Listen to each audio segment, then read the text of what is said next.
Inside Grand Prix News is presented by Allianz. Hello and welcome to the Inside Grand Prix News.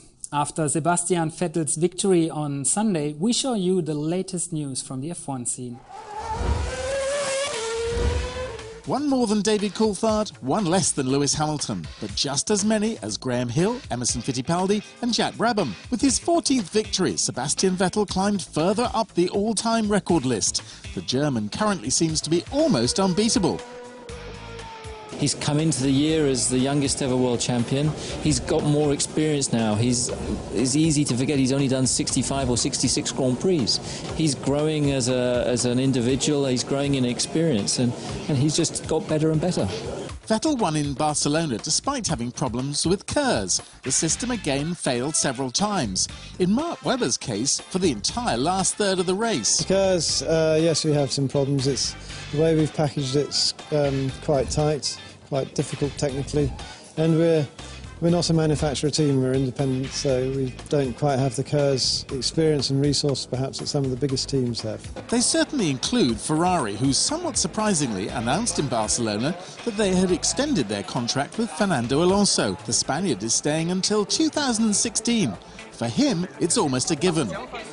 It was very easy. I want to stay in contract. I want to race for Ferrari as many years as I enjoy Formula One, because I think it's the best team possible to continue. After superbly winning the race off the grid, all Alonso ultimately achieved in Spain was 5th place, but he's not writing off the title. There is possibilities. Why not? I think it's very long championship, many races to go. But as I said, to win the championship, we need to have the best car. At the moment, we are working to do that. Even Fernando Alonso is unable to prevent even fewer spectators coming to the race in Barcelona. On Sunday, it was almost 50% less than in the record year of 2007. Thus, only 155,000 live at the circuit saw Sergio Perez pick up his first 2 championship points, the first for a Mexican in 30 years. Now to the latest standings. Sebastian Vettel's lead is getting ever more comfortable. 41 points now ahead of Lewis Hamilton. In the constructors' table too, Red Bull have extended their lead. Second comes McLaren, then Ferrari. Mercedes are catching up slowly but surely. Further F1 news are coming up right now, condensed by our Inside Grand Prix team.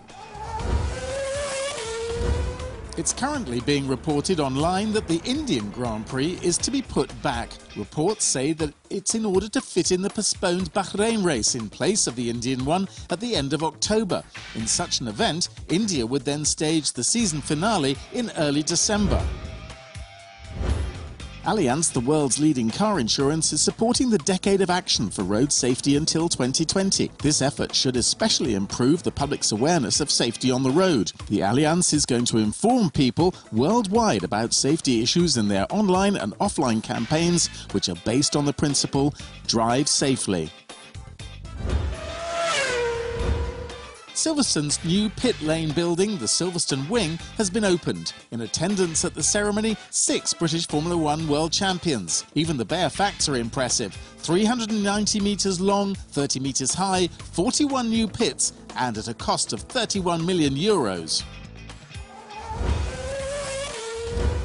The Turkish Grand Prix may be close to financial collapse, and yet bankrupt neighbour Greece now also wants to build a Formula One circuit. This is due to be in the city of Patras and cost around €95 million. The Greek government aims to subsidise part of the sum. Oh well, if you've got it. Monaco will this year once again host one of the world's most exclusive events, the Amber Lounge. Champagne, stars and glamour. As in the previous years, one of the highlights will be a fashion show featuring various stars of F1 on the catwalk.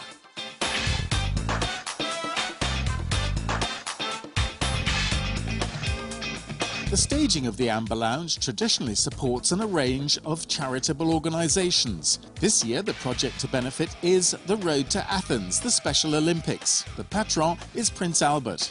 Money will be raised in many ways, including through the traditional charity football game, an auction at the Amber Fashion Lounge, and at a private party being thrown by music producer Denise Rich. Since 2006, the total already raised thanks to the Amber Lounge is over €2.5 million. And so to the race in Monaco. After using hard and soft tyres to date, Pirelli will, for the first time, be providing a soft and super soft compound in the Principality. That means lots of grip, but less durability. David Coulthard has twice won in Monaco and knows what victory there depends on. Completely different. Monaco, God, it's... the requirements there are more about, first of all, driver confidence and, of course, good mechanical response from the car. Drivability is something that's been finely tuned over the last couple of years because the engines have a freeze. Last year, Red Bull celebrated a 1-2 in the Principality. This year, too, it's all about. Why should Vettel's and Red Bull's predominance change? I think that, on the whole, everything remains the way it is. For the world champion, it would be his 15th win and his 5th already this season, but he's first in Monaco. However, 23 drivers have other ideas and will also be going flat out. And now we're gonna tell you in which corner the drivers really have to watch out for in particular. Here are the Brembo brake facts.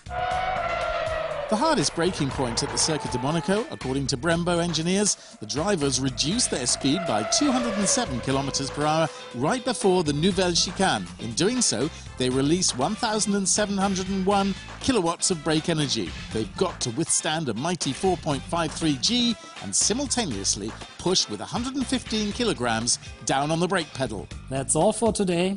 Have a nice week and see you next time at the Inside Grand Prix News. Bye-bye.